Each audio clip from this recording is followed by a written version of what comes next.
మీరందరూ వచ్చినందుకు చాలా థ్యాంక్స్.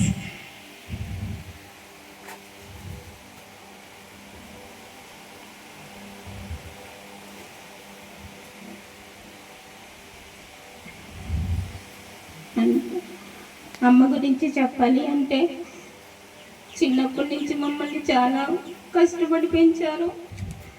మేము స్కూల్కి వెళ్ళాలన్నా సరే రాత్రిపూట మార్నింగ్ లేచి అందరినీ రెడీ చేసి తీసుకెళ్ళాలంటే చాలా కష్టం. ఇప్పటిలాగా అయితే అలా కాదు. అప్పుడైతే రోడ్లు కూడా ఏమీ లేవు.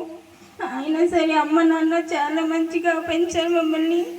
కానీ అమ్మ ఇప్పుడు లేదు.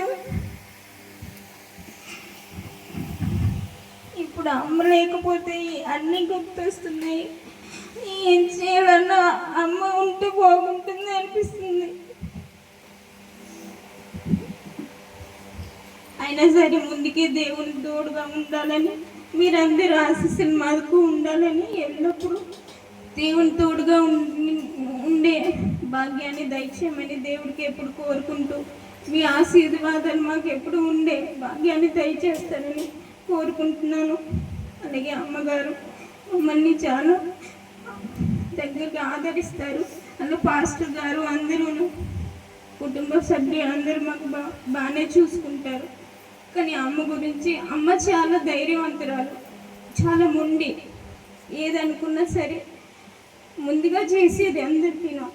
పెదనాన్న వాళ్ళకి కానీ ఎక్కడికైనా చర్చి వాళ్ళ దగ్గరికి కానీ అందరికీ వెళ్ళేది. కానీ ఇప్పుడు అమ్మ లేని లోటు మాకు బాగా తెలుస్తుంది.